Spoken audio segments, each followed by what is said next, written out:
it's a bit of philosophical question. So the other day I was talking with my colleague about anticipating this crisis. And he said to me, of course everybody could anticipate it, because if you think logically, you see that all those constructions, all those boom, everything is going up. It could not go forever this way. So, but what is the problem with neoclassical, in your opinion, what is the problem with neoclassical economists who refuse to admit this logical thinking and better rely on these imaginary models as you... Well, they're going to have a bit of sympathy for them, because the economy is an incredibly complex thing and you can't see it. A car is a complex thing, but you can see it. You know if you press the accelerator, it'll go faster, the brake, it'll slow down, turn the wheel, it'll turn in a particular direction. Most of the time, it's a straightforward machine. And we use machine analogies to talk about the economy, but it's nowhere near as physical and it's nowhere near as transparent. So you have to use a model to try to perceive it. But the trouble is, model, in the minds of a human being, a model is an incredibly powerful thing. You want to know the most powerful model in the world? Religion. Okay? You try convincing somebody that Jesus wasn't God, or that Muhammad wasn't God, or that Buddha wasn't God, and they believe it, you're wasting your time. And that same sort of mindset, I think, exists in economics. The reason that economics is not like sciences is that sciences do have the capacity to contradict themselves with experiments, with observation. And ultimately that's what changes sciences. Economics is so far removed, can't do experiments, though it's doing one in Greece right now, and observation is incredibly difficult. And if you're not looking at the right stuff, you're not even including what needs to be observed. So they would see the level of construction going on in the housing industry and think, oh, that's a boom, but it'll only be a minor impact on the economy. And they say the same thing about telecommunications and so on. So it's that blindness of a model that means that's why they didn't see it coming.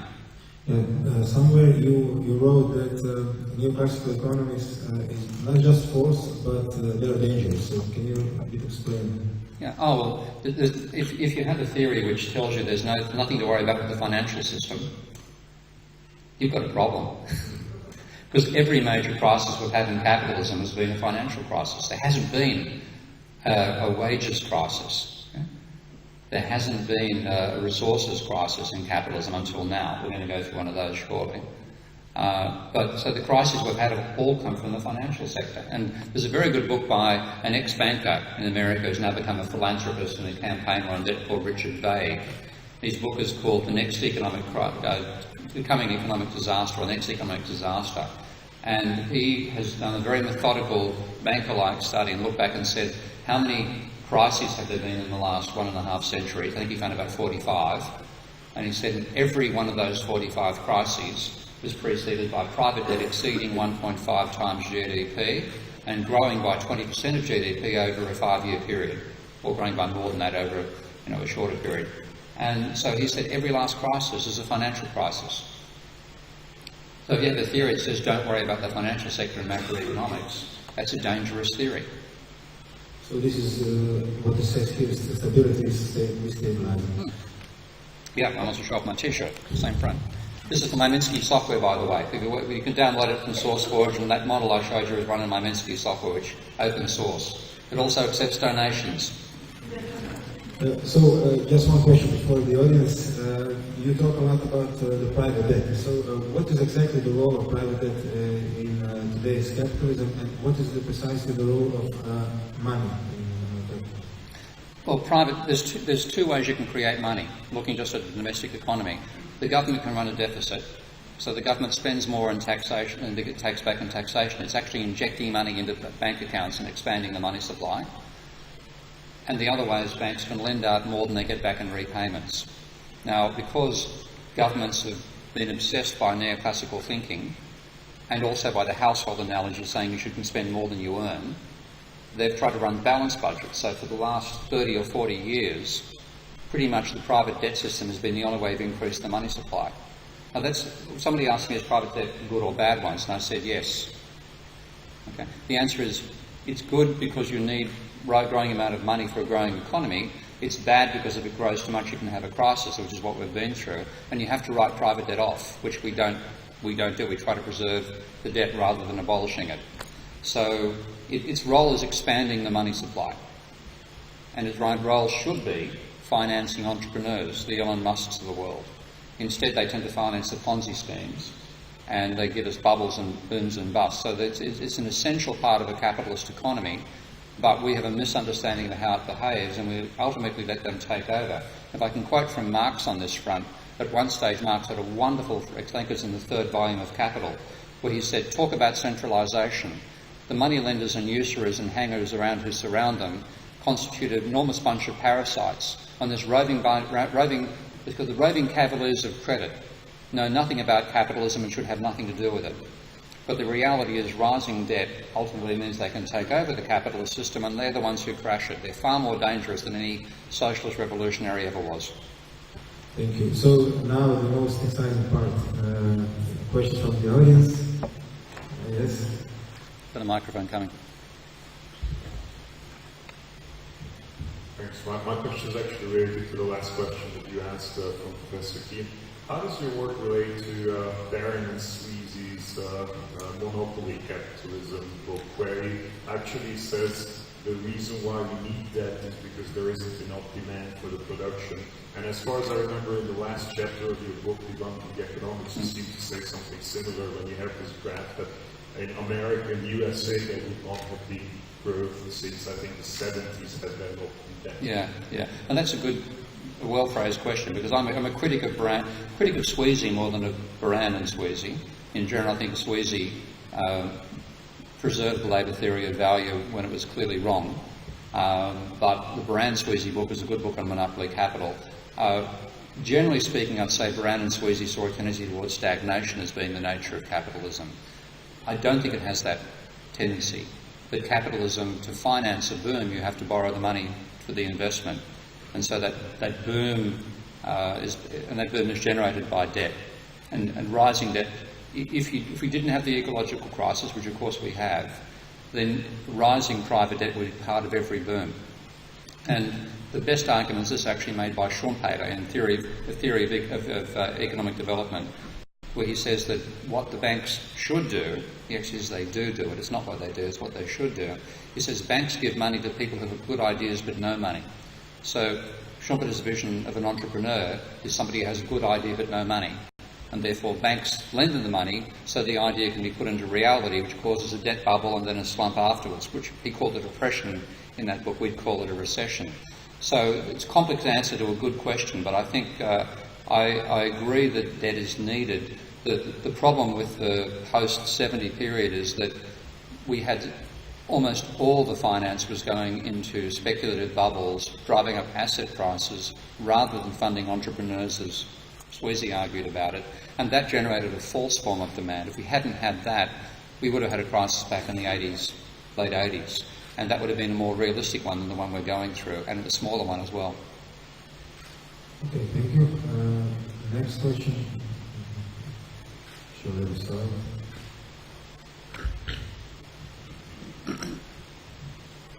Thank you for this interesting modeling and empirical test. Supposing that we can't grow anymore because of the ecological limit and because of the inability to dematerialize, is it possible to build within your model a system which removes the private debt altogether? Can Elon Musk of this world and the future world more in particular be motivated by something other than private profit? And what would you call that system? Would your model permit the same type of graphing gains if private debt was eliminated altogether? Well, you can certainly, it's a system dynamics model, so if you can devise a system, you can model it in that software. It's not a unique piece of software in that sense, by the way. There's dozens of programs out there, and I'm involved in developing 2 more right now. So yes, you could model that sort of system. Would it be capitalism? It'd be a transformation of human society, because you'd need to have a system where you constrained the tendency to dump waste into the environment. And the thing where economic theory in general is weak, and that includes the models I've built so far, is we still haven't incorporated the role of energy in production, And by not incorporating energy, we haven't incorporated the second law of thermodynamics, which is the dumping of waste energy, which must exceed the refining of energy we do to produce products. So it's a necessary reality that production involves generating waste, and more waste than you in fact get as refined production. So once you model that, you get a system where you say, well, we have to limit the amount of this we dump in the ecosphere. And that becomes a system which has systemic controls at the global level, and that's not capitalism.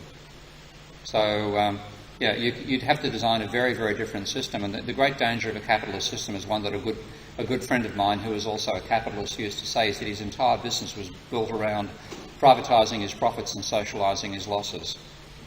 Well, that's almost a definition of capitalism. Mind you, socialism wasn't much better. There's a couple of lakes that have been completely destroyed in Russia, as we all know, and we've got Chernobyl and other things like that too. So don't just think it's capitalism that degrades the ecosphere. Let's be a bit more realistic in our thinking. But we have to develop a system which limits the amount of waste we generate into the biosphere to what it can cope with. And of course, at the moment, if you know the human ecological footprint, we're taking about 50% more than the planet can pump out every year right now. So I think, regardless of whether it's a good idea or a bad idea, we're going to have to develop a different social system or let some other animal take over the planet. Okay, thank you. Next question. I think there's... Okay. One more here.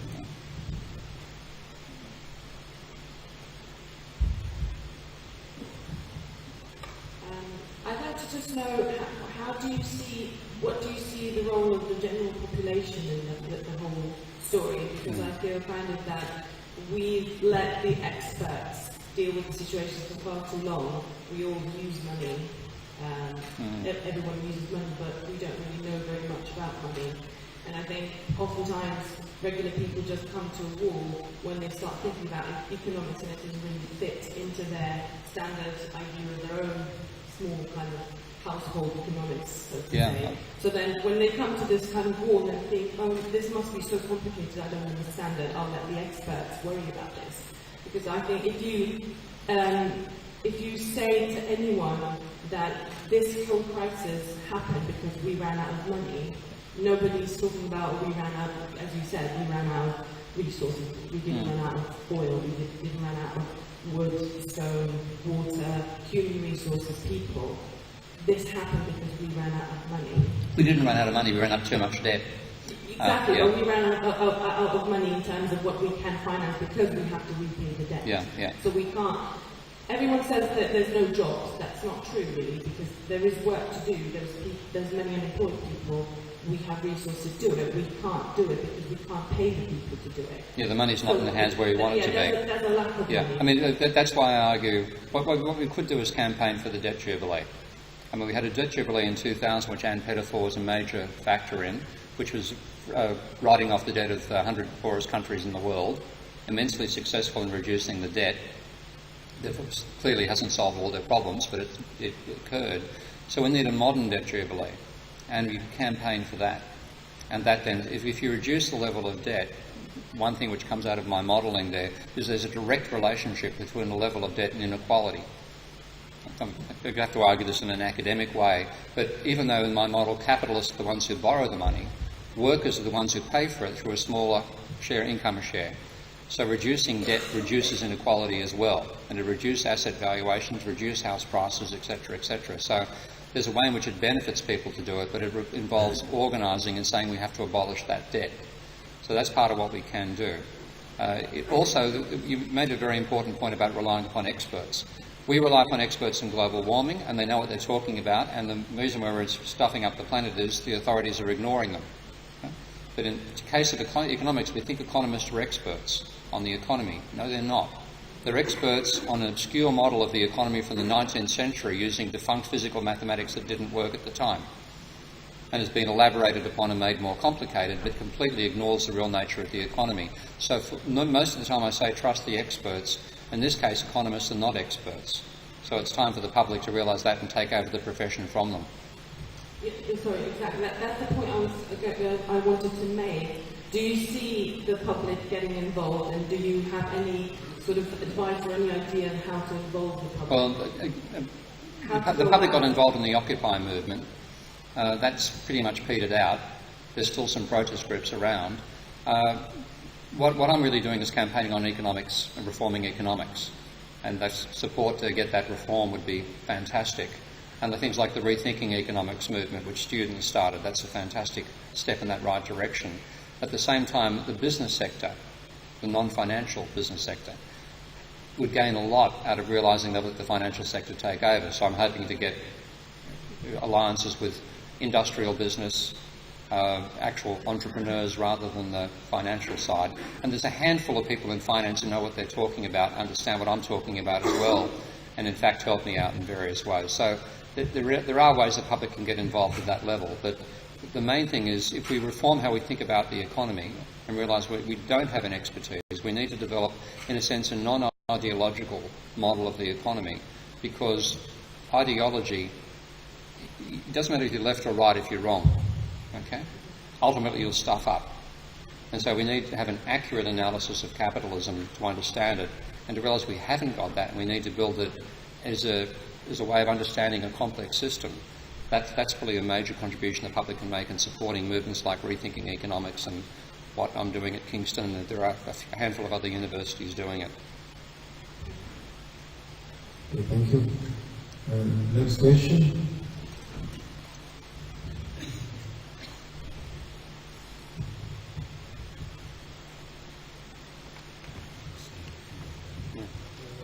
First, thank you for the lecture, but I would like to refer to the last thing that you mentioned here, and to some extent earlier question.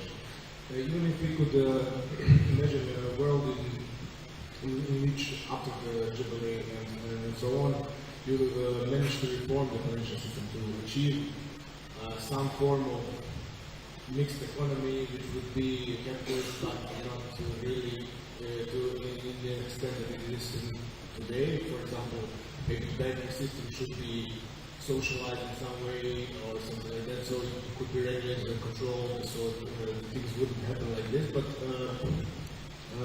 you mentioned the problem is here, in a way, the ideology. But isn't that exactly what we are facing here? No matter whether you are on the left or the right, we have a problem with solving this problem because of the dominant ideology, which is capitalist and in its basic form, not in the form of supporting the financial instability, but basically supporting the private rights of the private debt owners and debt. So in that sense, the problem is that you would have to somehow convince all the people to, relinquish their rights as private persons on the private property that they own. It's the basis of the liberal system. Yeah, I mean, it can't help but be a political issue. No argument there. It has to be political, and frankly, that's why I don't think we're going to succeed until we find ourselves in a sort of Greek situation, which is awful. So I don't see us changing it, because humanity has never managed to solve a problem before it experiences it. Yeah, but that's precisely the argument. Varoufakis, for example, makes his so-called modus proposal. Yeah. The idea about the modus proposal is that it's not something radical in economic theory. It's really something that is really should be mainstream in some sense. And even the economic proposal as such is not good enough for the prevalent economic ideology of today. So we have Greece still as a problem that we see, because it's completely we are completely unable to ditch the wrong economics that are put in by the ECB and the Troika and so on. So it's precisely that problem. We are not even talking about this large-scale redefinitions of economy. We are not even able to do the slight changes which we could call the modus proposal. Okay, I agree, unfortunately. I mean, if people don't know the modest proposal, Giannis and two others put forward, I've forgotten the name straight away. But No, it wasn't actually Galbraith. Jamie got in there in the second stage. The first person was Stuart Holland, thank you. Their proposal was to use existing institutions to take the burden off not just Greece but all the other nations that find themselves with greater debt than the Maastricht level. So saying if they guarantee 60% of the debt, then why shouldn't that be taken over by the ECB and issued on bonds at ECB rates, but then financed by each of those countries? So that was quite a simple idea. No, they won't do it. What they're fighting against is what the Germans call ordoliberalism, which has a very legalistic or moralistic approach. You accumulated that debt, you have to pay it. And they will not countenance even simple changes like that. So you're right, and that means that basically being somebody who's fighting for sense and justice is always going to be frustrated. But I'd rather do that than not. Thank you. Next question, maybe? So until we are waiting, I have one question for you. I was about to think about time to ask what do you like for a drink, but still, okay, yeah. No, it's okay. So you were talking about this crisis, and can you tell us maybe what are the Fed and the ECB are doing wrong right now? It's 9 o'clock and it's 11 o'clock at night, not in the morning. It's not good. They're still making, particularly the Fed, still believes in the fantasy of equilibrium. If you read Janet Yellen's most recent speech, she used the word equilibrium almost more often than she used the word the. So thinking about the economy as an equilibrium system is a huge error. They're still believing that it's just a case of tinkering with interest rates, and they're still ignoring the level of private debt, and that applies to the ECB and the Federal Reserve. The only central bank in the world that's actually paying attention to this stuff properly happens to be the Bank of England, I'm pleased to say. So at least a bit of sense is occurring there. But generally speaking, they're still thinking in a neoclassical way, still ignoring debt, still thinking it's a fine-tuning issue, and they're blaming what they call secular stagnation for the crisis. Now, secular stagnation has one leg. Unfortunately, it's trying to stand on two. One leg, it's what as population growth has declined in the West, and that will reduce the rate of economic growth. But they're blaming the other leg, saying it's technical growth that's slowed down. Well, try telling Elon Musk that. Okay? Technical growth hasn't slowed down. What's slowed down is the rate of growth of private debt that finances new investment. And because they're not addressing the level of private debt, that's why the second leg is withered. And they're completely ignoring it, and I think it'll take another crisis before they wake up to it. And I do believe there'll be another crisis, by the way, because that debt level I showed you for America, they're trying to grow from a level of debt of 140% of GDP. The previous boom began from a level of debt of about 90% of GDP, hit a peak of 170%. I don't think they're going to make the upper peak again before they fall over. And the country which is next in line for a major debt crisis is China, because China's private debt's risen from about 100% of GDP in 2009 to probably over 200% now, even using their official figures. And that qualifies in Richard Bake's 2 points, exceeding 1.5 times GDP and growing by more than 20% over 5 years. So China's my next bid for a major crisis, though they can delay it for a long time given the scale of their government resources. So given another crisis, they might finally despair and wake up, but in the meantime, the ECB and the Federal Reserve are both trying to get us back to the previous boom, which is based on an unsustainable trend. Good luck. Thank you. Maybe more questions? Okay. Professor Kim, every now and then the European Commission recommends for Croatia that we reduce our deficit budget, or maybe even to run a surplus. So you mentioned something about the government surpluses, but what is your opinion? Should Croatia has government budget surpluses, or we should be satisfied only with reducing the budget deficit? How do you see this? This is a complicated thing to answer properly, so I'm going to try to bend your brains before we go and have a drink at the bar out there. People think running a surplus is a good idea because they make the analogy with a household. Okay, and they think if the government saves money, then I can save money too. Okay? Well, draw a rectangle. Cut the rectangle in half, call one half the government, the other the private sector.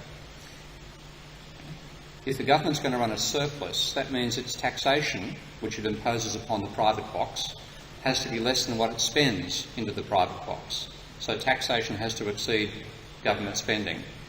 So the net flow of money is from the private sector to the government. So if the government to run a surplus, it's got to be taking money out of private bank accounts. Okay? So private government saving money means the private sector loses money, which is the opposite of what most people think. Now, if you're going to keep on doing that forever, which is what they think of when they run a, governments think they should run a permanent surplus, and that's almost built into the EU strategies, where do you get the money? You can't print it. Okay? You've got to divide that private box in two again, for one half the banking system, the other half the non-banks. Okay? For the government to get a permanent flow of money going into its box, from the private back box, the private sector has to have a permanent flow of money going into it from the banks. So to run a sustained government surplus, while keeping the amount of money in the private sector constant, you've got to be borrowing just as much money from the banks, which means your debt's got to be rising. So it's a recipe for a financial crisis in the near future to do that. Now, therefore, if you want a growing economy, you need money coming in from the banks, which means the banks lend out more than they get back in repayments, and the government running a deficit, which means the government pays in more in spending than it gets back in taxes, because they're both ways of creating money for the private sector. Now, the danger of that is that there's a third way you can create money, and that's by having a trade surplus. If you export more than you import, then you've got, you export and yet you get revenue in euros, you convert the euros into kunas, okay, and that creates local money. But if it's going the other way, if you're running a deficit, then you're creating kunas into euros, you're running out of euros, and you can have a run on your currency. So the real danger is that control over the external account. But in the general, if the overall thing for exchange for international trade is overall anybody's export is somebody else's anybody's surplus is somebody else's deficit at the trade level. So globally it's balanced. But of course if Germany's running a 7% surplus and China's running a 9% surplus, they're actually getting the rest of the world to print their money for them. Which is why you have to have controls on surplus nations, which is what Keynes went for in the Bretton Woods and got shouted down by the Americans. So we have to control what other countries do in terms of running surpluses, and countries running trade surpluses have to be forced to spend, but you can't just do it on the national level. There are a lot of complex answers to it, but generally speaking, governments should be running deficits for a growing economy. Just like banks lend more than they get back in repayments. And then you've got to work, then your tricky bit is the international exchange, which we've always got wrong. So please ignore the European Union. Don't join the euro. Okay, and what would be the role of the central bank here? For example, in Croatia, which is a small country, important independent, and would it be the role for stability of prices or some other? Well, it's again about letting the monetary system expand, balancing that expansion of private debt creation and government running a deficit, and financing the government's deficit. It should finance it. It should be issuing bonds when it wants to bring money back in, thinking the economy is growing too quickly. Rather than issuing bonds to finance the government deficit, you issue bonds if you thought the economy is growing too quickly and sucking in too many imports. So it's that sort of thinking that the central bank needs to have, rather than what they're doing now, which is thinking they can modify the interest rate and fine-tune the economy. And you can't fine-tune a Ponzi scheme. Thank you. Maybe now some questions from the audience. So I have just one question. You said about private debt, and we know that private debt is mainly a consequence of the housing question, because a lot of people don't have a properly set housing question. Can you tell us your experiences from the England of the average worker about the housing question? Average worker lives in another country. It's too expensive to live in London. It's ridiculous. So there's a huge Ponzi scheme, particularly in London. I see house prices that are 20 times my income, and I'm about 3 times the average income. I can't believe how people can live in that city. So it's phenomenally expensive, and it's all because leverage drives up house prices. So the more leverage banks are allowed to give, the bigger the bubble you get in house prices. So we have to reduce the level of leverage. If we don't do that, then housing is going to become impossible for the Generation Y, whatever it's called these days. I've lost track of the alphabet. But unless we control it, you've got not just a class divide, you've got an age divide. And I really want to see youth parties forming that campaign against all the supports that currently exist for property and abolish the bubble, because otherwise, as well as an ecological crisis, we have already got a housing one. Thank you. Questions? Maybe? This guy over there. One last before they ask what do you want for a drink at the bar, please. Okay. It's almost 11 o'clock. What have we got now? Oh, 10:30, not so bad. Yeah.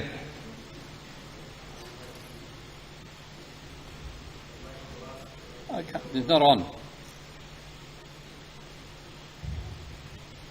Can you hear me? So we have pegged currency to euro now, and let's say if we leave this currency to float, and there is a run for currency, let's say people want to buy euros, what would be your proposed measures to stop this run? Let's say apart from capital controls. Well, I wouldn't say that. If you're ruling out the one thing, I'd say you've got to bring in. But you want to avoid a situation where that's got a runaway capability to it, which is only going to happen if you have a huge balance of payments deficit. So if you have a engineered run and you don't really have a balance of trade deficit, it's not going to go anywhere. Like a country running a surplus isn't going to have a run on its currency. Okay, so your question predicates that there's a balance of payments deficit on a grand scale, and you're trying to defend the currency, which means that you then have people taking positions against you, which you can't finance. And if you get in that situation, there is no way out. You've just got to let the currency fall. But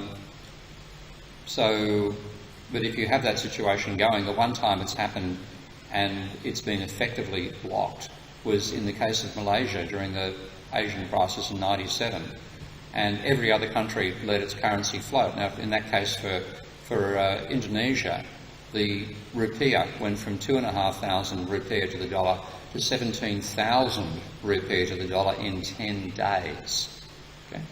And they just let their system float. People said they can't repay the debt, boom, total destruction of the value of the currency, huge increase in imported oil and other prices and so on. Matter here, whatever his other sins were, said, I'm not going to let that happen here, brought in a very intelligent set of capital controls, also had oil as a major export, which helps, and those capital controls forced people to repatriate their money back to Malaysia where they lost their money, and Malaysia came out of the crisis extremely well.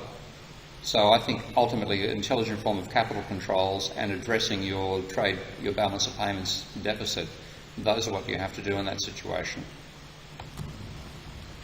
Thank you. Next question, maybe. Okay, I would like to turn to China a little bit more. So, what is your opinion?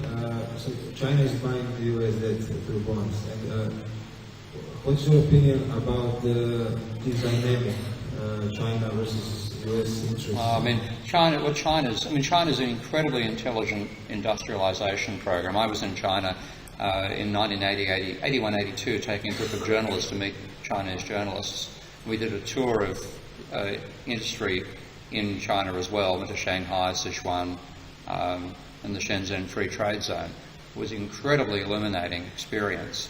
And in the French Shenzhen Free Trade Zone was the first zone they were building, and the policy was they wanted to get American firms to open up business there, but not just for cheap wages. They also made an arrangement that any firm that established a factory there had to have a Chinese partner who within 5 years or 7 years had to own 50% of the business.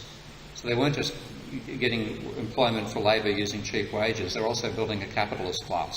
And we know who became the capitalists. But it was incredibly intelligent and fantastic industrialisation. It's all been very, very well done.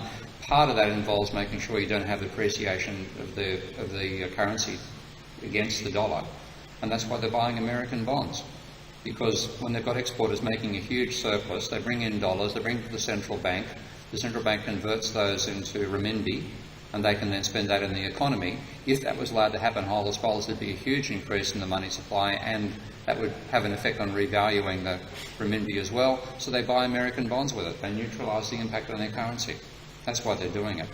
They're not about to unwind that in any political fashion, but they've got an enormous buffer that they can use, the assets they've got in the government sector, if they need to rescue the economy. Now, that's a funny one, because if they do have a couple of $1 trillion worth of US bonds, and they do want to pump money into the economy when a slump comes, then they're going to sell US bonds and get American dollars. So that could be a rather good fun for the bond market when that happens. Maybe it's happening now, because we're seeing some pretty interesting dynamics in the bond market happening at this moment.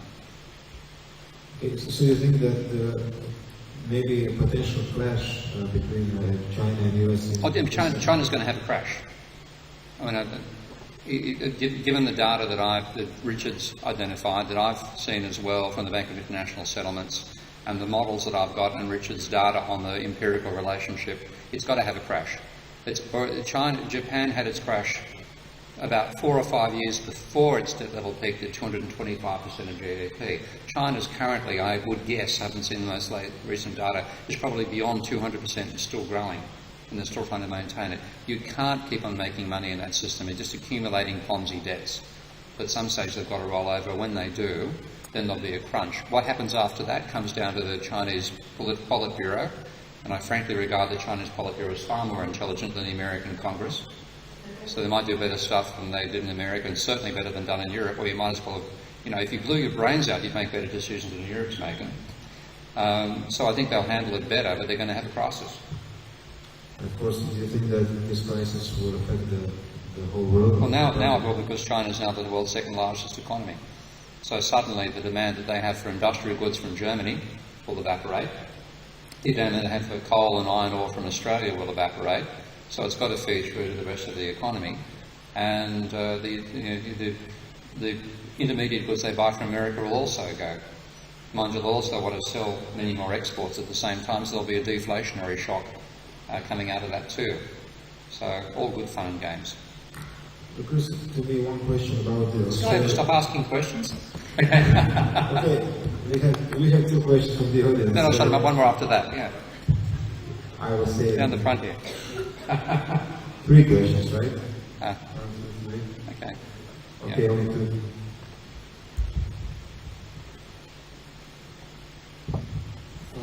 As this is a Subversive Festival, I'm incredibly sorry for my question, but what shall I do with my money?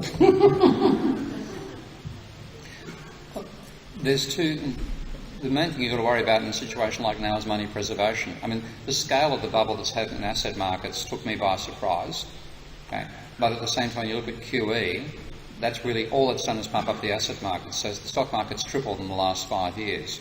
But they're now at the stage where they think, oh, the crisis is over, let's pull QE out. And then they find America's had probably fallen, GDP's fallen by 0.5% in the last quarter. So suddenly, they're going to maybe put QE back in there again. You get incredible volatility in asset markets coming out of that. Japan has been from, the Nikkei peaked at 39,500 points in 1990, fell as low as 7,000, in the meantime is currently about 15,000 to 17,000 points. That's been the volatility of the Nikkei for the last 25 years. We're likely to face similar volatility here, so hedging against volatility is important. But generally speaking, preserving your capital is what matters. But there's no safe... You ask me what's the safe port in a storm when there's no port? Thank you.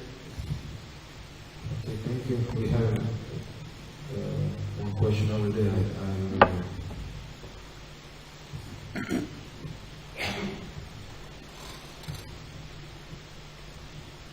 actually have a very simple question. You mentioned actually told Croatians to get European Union and avoid Eurozone, but many of us cannot do that because we live in countries that are part of this system.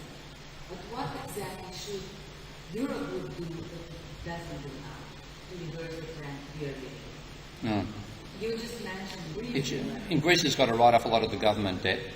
I mean, part of the situation Greece is in is the failure of the European Union, because their proposals about this, the austerity they put on Greece, they predicted that Greece's unemployment rate would peak at 16% and would have fallen to 12% by now. It hit 27, it's currently 25. So that's because the collapse in GDP occurred was far greater than they thought would happen. So if you look at the debt to GDP ratio Greece has, something like 50 or 60% of the ratio is due to the failure of the European Union's program. So rather than the debt ratio being 180% as it is now, it should be about 120%. So they should write off that 60% as their failure to begin with. Then they should take on the modest proposal, as Yanis put forward, cover half that debt through the European Central Bank, and then that'd be financed at the rate of 0.5% right now, rather than 10%, which is what the Greeks currently face. That'd reduce their debt tax burden to the remaining 60% of GDP. And if the European Union, again using the proposals Yanis has put forward about using the European Investment Bank as a surrogate treasury, the current debt of the European Union, as opposed to Europe, is about 2% of GDP.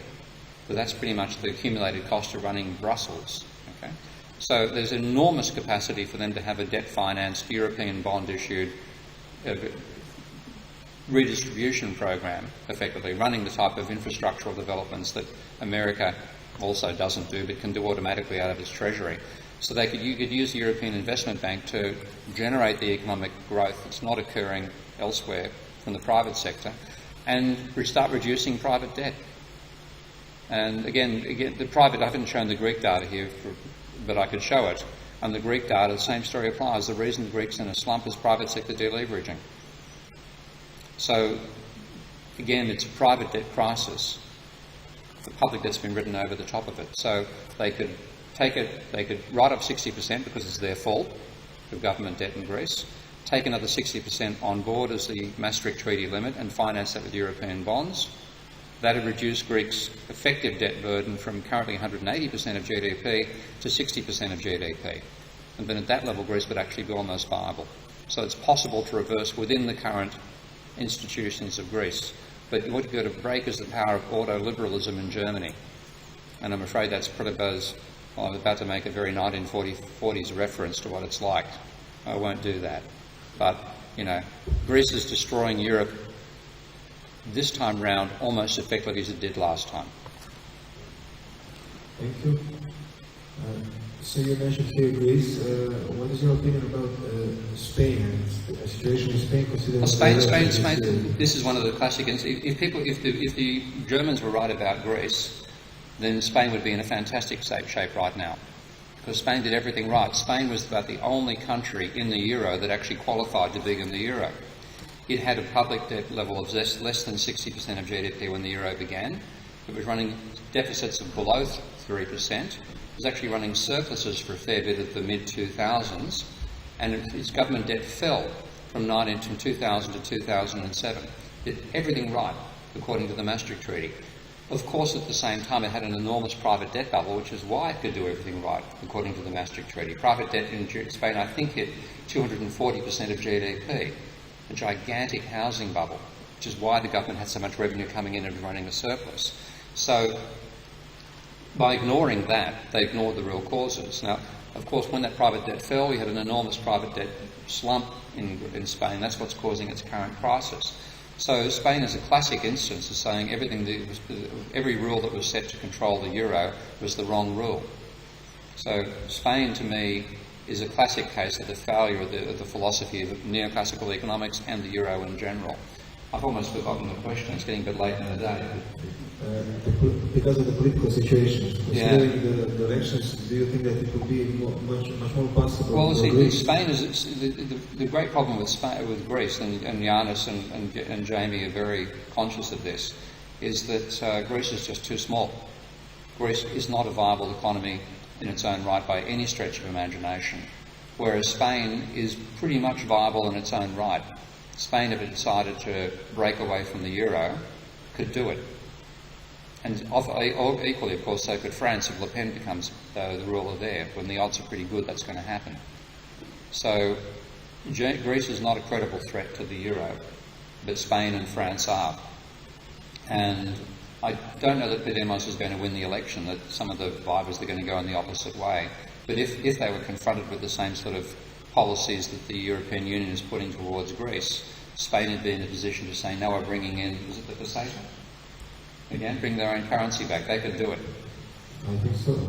Yeah. Not saying they will, but yeah. Thank you.